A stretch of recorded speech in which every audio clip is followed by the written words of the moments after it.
Pemirsa, berbagai spekulasi muncul di kalangan publik mengenai kematian diplomat muda Arya Daru Pangayunan yang dinilai tidak wajar. Apalagi secara berturut-turut, rekaman CCTV momen-momen terakhir sebelum Arya ditemukan bocor ke publik. Polisi masih melakukan pemeriksaan saksi dari circle terdekat Arya dan kasusnya saat ini masih dalam tahap penyelidikan. Kita akan membahasnya bersama diplomat senior PLE Priyatna dan kriminolog Lucky Nurhadianto. Pak Priyatna, selamat malam. Selamat malam, saya udah kedengeran. Masuk Sudah gambar dengan kan? jelas, Pak. Terima kasih sudah bergabung, Pak. Ada juga Mas Lucky. Selamat malam, Mas Lucky. Malam, Mas Iqbal, malam Baik. Pak Pri. Ya, Semoga malam selalu Mas sehat Lucky. semua, Pak Priyatna dan Mas Lucky. Sekali lagi kita mengucapkan duka cita yang mendalam tentu kepada keluarga korban. Tentu kita semua ingin kasus ini terbuka dan menggunakan prinsip keadilan ya. Pak Priyatna, Anda pada saat bertugas sebagai diplomat, apakah memang ada, Pak?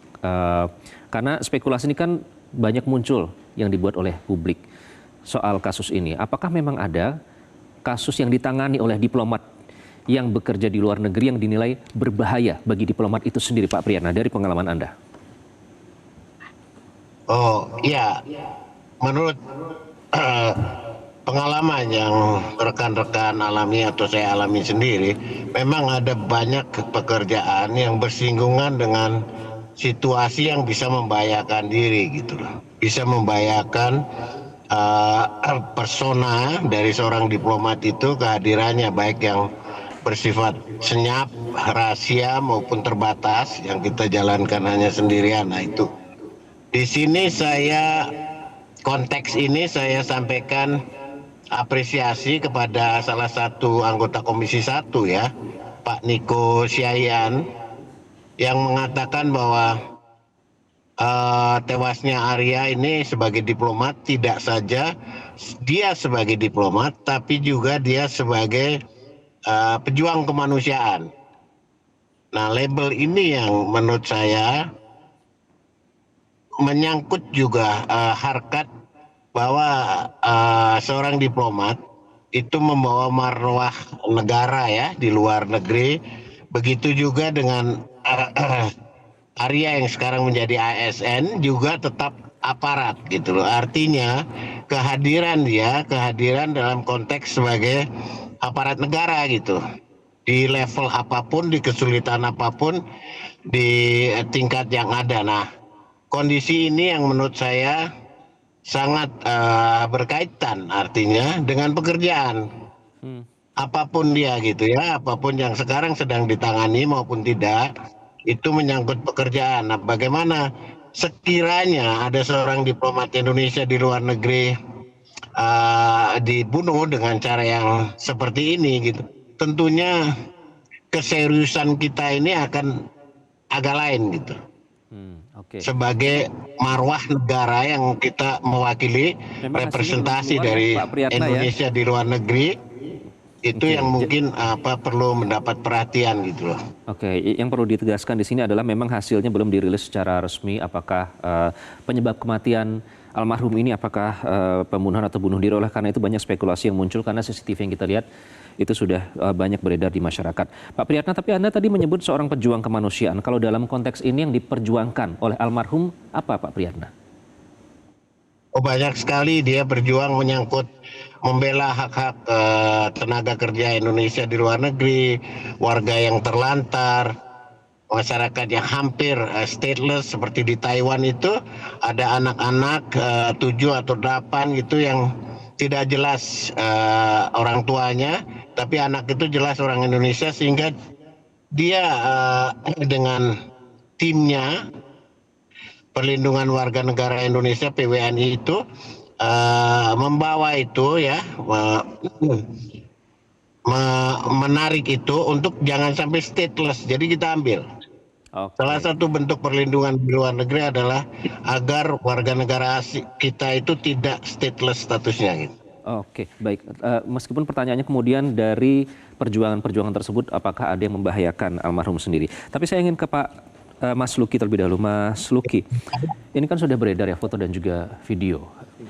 Saya ingin tahu apa yang pertama kali menarik perhatian Anda pada saat melihat kondisi TKP pada saat almarhum pertama kali ditemukan? Ya, sebelumnya terima kasih Mas Iqbal dan izin Pak Priyatna, dan kami juga turut berduka cita sekaligus juga tentu Kementerian Luar Negeri dalam hal ini, dan bangsa Indonesia turut merasa kehilangan ya dengan kehilangannya almarhum. Nah, dalam konteks ini kita bisa gradasi atas data tiga aspek Mas Iqbal. Yang pertama adalah ini kita kategorikan sebagai locus mystery di sini. Sebenarnya secara simpel gitu bisa kita lihat dalam konteks pembunuhan atau kemudian korban jiwa dalam hal ini adalah misalnya bunuh diri pun, yang perlu dipertimbangkan adalah bagaimana kemudian misalnya pelaku menghindari atau kemudian menyusupi CCTV ataupun mengakali. Bisa kita lihat saat kemudian CCTV itu hanya mengarah kepada pintu ataupun jendela, kita kemudian menjadi lupa apakah kemudian ada jalur lain yang bisa dimanfaatkan. Jika kita melihat TKP, bisa kita lihat ini hanya satu lantai gitu bangunannya, maka bisa jadi pelaku tersebut menyusupi melalui atap-atap dan kemudian bisa menjadikan saksi-saksi berikutnya itu muncul, adanya keributan, adanya kemudian jejak yang ditinggalkan atau CCTV di di gerbang utama saat kemudian kendaraan atau kemudian orang bisa lalu lalang. Yang kedua, jika memang ini terindikasikan sebagai bentuk pembunuhan, maka bisa kita kategorikan juga sebagai intimate partner homicide di sini. Jadi secara lebih spesifik gitu, orang-orang terdekatlah yang seringkali berinteraksi dengan korban atau memiliki keterikatan dengan korban sampai kemudian bisa menghilangkan nyawa dari korban tersebut. Maka yang bisa kita tarik belakang adalah bagaimana kemudian interaksi korban atau kemudian interaksi dari kematian ini tidak hanya kemudian melalui CCTV yang berada di H-1 atau kemudian H+1 saja, tapi bisa lebih jauh H-3 sampai H-7. Dan itu yang bisa kita capture rutinitas dari almarhum di situ, bagaimana kemudian interaksi, apakah buang sampah dia di malam hari itu ada suatu pola-pola tertentu, dan apa kemudian yang dia buang. Itu selalu saya bisa menjadi atau kemudian bisa membuka tabir dari indikasi seperti ini. Yang ketiga, tentu jika memang ini kita kategorikan sebagai salah satu bentuk bunuh diri, maka yang bisa kita lihat adalah ini ada salah satu bentuk altruistik di sana. Tadi disampaikan juga oleh Pak Priyatna bagaimana kontribusi almarhum di berbagai forum internasional dan kemudian indikasi keterlibatan almarhum dalam berbagai aktivitas internasional, maka ada salah satu pengorbanan yang ingin dia lakukan agar kemudian instansi dalam hal ini adalah Kementerian Luar Negeri atau bangsa Indonesia tidak tercoreng di mata internasional di sana. Dan tapi memang dibutuhkan satu indikasi yang dalam forensik yang cukup mendalam dalam konteks ini sidik jari, sampah, keberadaan CCTV atau device korban, sehingga dalam konteks ini pun kita belum bisa memastikan secara gamblang gitu apakah memang ini terkategorikan sebagai homicide di sini atau memang sebagai suicide. Begitu kurang lebih Mas Iqbal. Oke, Mas Luki, saya membaca beberapa jurnal medis ya dalam ini. Memang kita masih menunggu tentunya hasil investigasi dari polisi. Soal kematian dengan menggunakan duct tape atau dalam hal ini lakban ya. Kalau melihat itunya kan sangat rapih begitu. Nah, kalau dari berbagai macam kasus yang pernah Anda analisa, apakah ini wajar sebenarnya ditemukan dalam kasus yang bunuh diri, atau ada juga yang menilai jangan-jangan ini adalah ini sudah staged atau semacam warning, simbol yang ingin dikirimkan?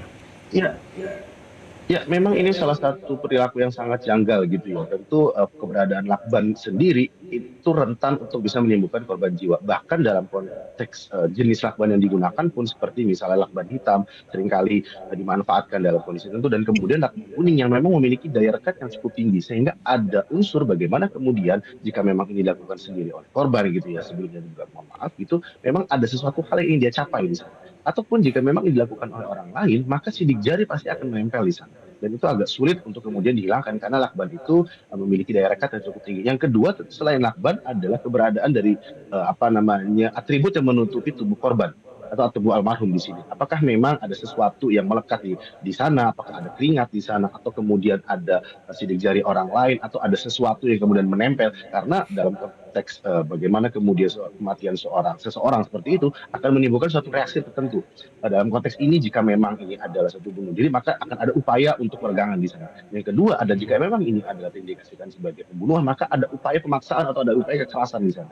Jadi yang bisa kita lihat adalah apakah keberadaan lakban itu atau yang menjadikan kematian dari korban, atau di sisi lain keberadaan lakban ini adalah sesuatu yang memang dilakukan pasca korban kemudian menghembuskan nafas terakhirnya. Nah, dalam konteks inilah melalui visum tertentu dari petugas Puslap Polri, maka seharusnya bisa dipetakan. Nah, saat kemudian ini dipetakan, baru kemudian bisa disimpulkan bahwa memang kematian dari almarhum ini adalah salah satu bentuk dalam kategori sebagai intimate partnership homicide, atau memang dalam konteks ada altruistic suicide di sana. Kurang lebih begitu, Mas Iqbal. Oke, oleh karena itu sekarang sedang diperiksa ya rekam jejak digital baik melalui handphone dan juga laptop yang digunakan yang saat ini sudah menjadi barang bukti. Pak Priyatna, justice, hashtag justice for Arya Daru ini muncul, Pak. Banyak yang mendorong agar kasus ini dikawal, perhatian publik begitu besar. Menurut Anda, apa yang harus diprioritaskan oleh pihak yang berwajib, pihak berwenang dalam ini untuk menunjukkan bahwa kasus ini bisa nanti diusut seterang-terangnya tanpa ada motif yang tersembunyi di baliknya? Iya, jadi terima kasih Mas.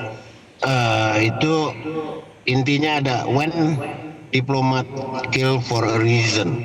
Jadi pembunuhan ini tentu ada motif, tentu ada kaitan. Nah, salah satu ini berkaitan dengan pekerjaan. Status dia di Indonesia sebagai aparat sipil nasional, ASN maupun dia diplomat, dan dia sebentar lagi loh. Akhir bulan ini dia berangkat bertugas di posting kedua dia di Helsinki gitu. Jadi semuanya ada rentetan dengan pekerjaan. Seperti gitu juga mungkin bapak-bapak atau yang lain, masyarakat tergugah dong. Kematiannya sangat tidak wajar. Kematiannya ini mengenaskan gitu ya. Tentu ini menjadi empati ya, empati publik yang begitu besar. Kami pun melihatnya menjadi begitu besar karena sama semuanya. When diplomat kill for a reason atau when diplomat kidnap for a reason, itu pasti menjadi pertanyaan yang akan bertahan gitu. Dan publik sekarang kaget gitu dengan situasi yang sangat mengenaskan bagi seseorang yang dalam hal ini orang yang punya pekerjaan dengan kaitannya dengan bahaya yang dia resiko. Terima kasih Pak Priyatna dan juga Mas Luki. Nanti kita kawal terus kasus ini, semoga bisa mendapatkan keadilan seterang-terangnya apapun itu penyebab dari kematian almarhum. Terima kasih Pak Mas Luki dan Pak Priyatna sudah bergabung dengan Prime Time News. Jelajahi cara baru mendapatkan informasi. Download Metro TV Extend sekarang.